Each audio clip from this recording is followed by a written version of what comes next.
quick tutorial on making your LinkedIn page compliant for ad review approval. Let's go ahead and get started by signing into your account. And once you're signed in, we're going to go ahead to the profile link at the top left and click on Edit Profile. So right here, and Edit Profile.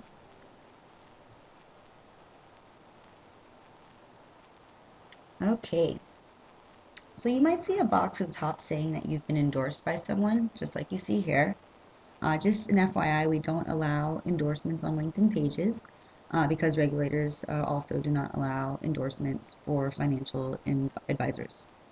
So you're going to want to hit skip or just X out from the top right of the box. All right. And once that's done, let's go ahead and go to the first item on the page,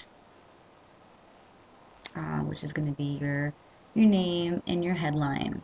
Sorry, let's get back to edit here. So you can go ahead and click on the pen if you need to edit anything. So most people are putting their titles on where they work here. So what you want to make sure is that you have your title and that is immediately followed by the broker-dealer name, whether it be CUSO Financial Services LP or Sorrento Pacific Financial LLC. If you want to include your bank name after that, you can very well do so. So you would just type it in like this, title, CUSO or Sorrento Pacific, and then at, and then the name of your credit union.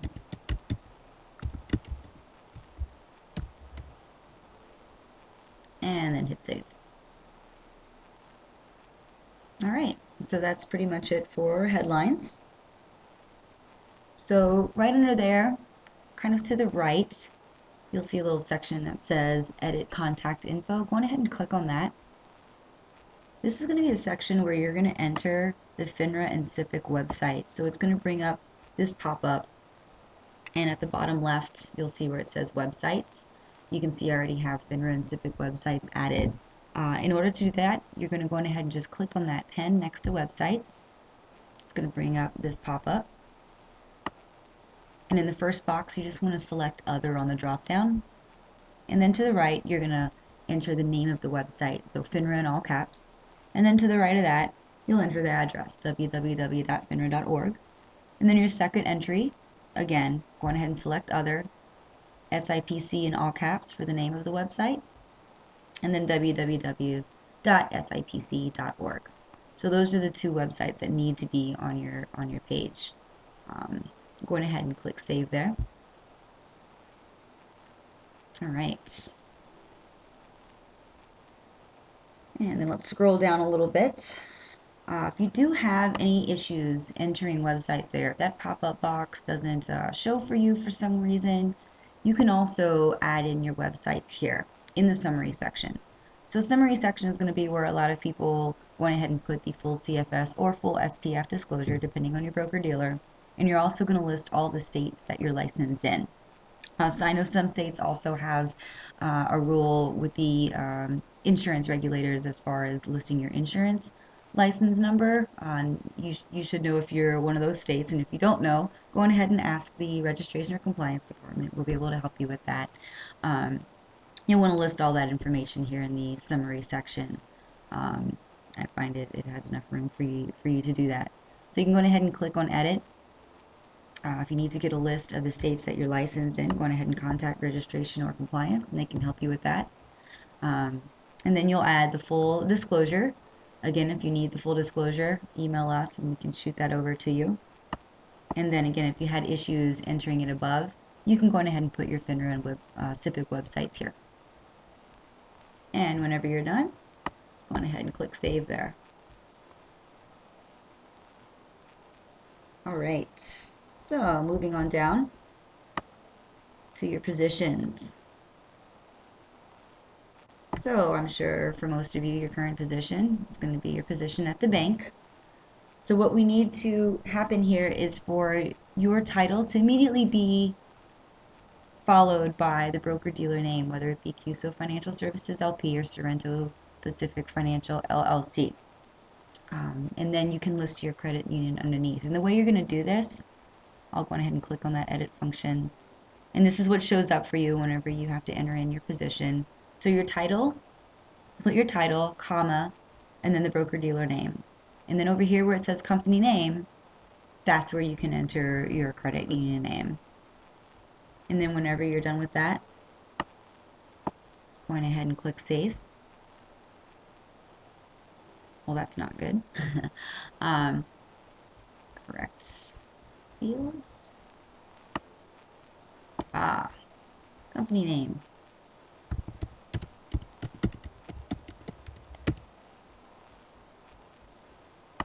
I'll try that again. Save. Okay.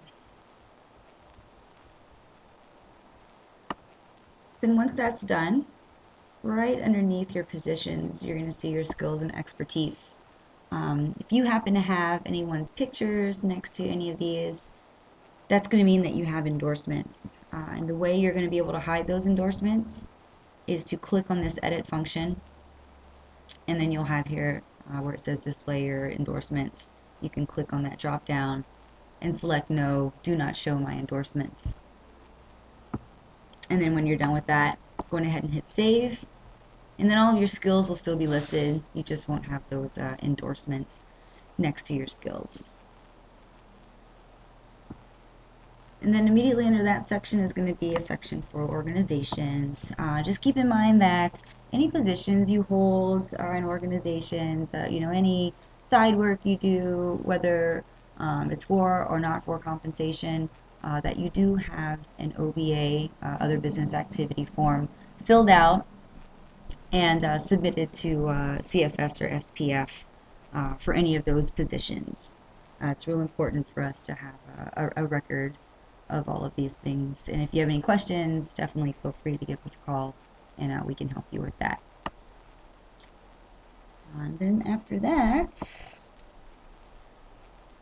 also for recommendations, if you happen to have any recommendations on your page from someone else, you're going to need to hide those because it's another thing that SEC just does not allow on websites or anywhere for financial advisors. And the way you're going to hide those recommendations is to come over here to the right after you click on the pen and hit your manage visibility. And it'll bring you to a page that shows all of your different recommendations. And then you'd be able to hit manage. And then if it was showing, it would say hide here, and you would click on that, save changes, and then you're good to go. All right, and then after that, the last thing you want to make sure is that your primary email address with LinkedIn is your business email address. And the way you're going to do that is to come all the way over here to the top right, move your cursor over where your little thumbnail picture is, and if you don't have a picture uploaded, it will just be one of those little shadow man faces. And it will bring up this little pop-up. Go ahead and click on privacy and settings, second to last one. Oops. And here is where sometimes it wants you to sign in again. So go ahead and do that. And then it will bring you to this page where you'll go all the way to the left, right under your name, and you'll see primary email. Should be your business address right here. And if it's not, go ahead and click on that change add. It will bring this pop-up where you can enter your email address that you need to add. Click on add email address. Then it will add the email address down here, and you're going to want to hit send confirmation email to that email address. When you go to look for this email, of course, a lot of times these emails end up in junk folders or spam folders. If you can't find it, definitely try and get someone from the IT department to help you find it and go ahead and complete that process, because it won't be until you click on the link from the email they send you that they will actually change your primary email to your business address. Whenever that's done, the last thing you're going to need to do is save your page to send into ad review.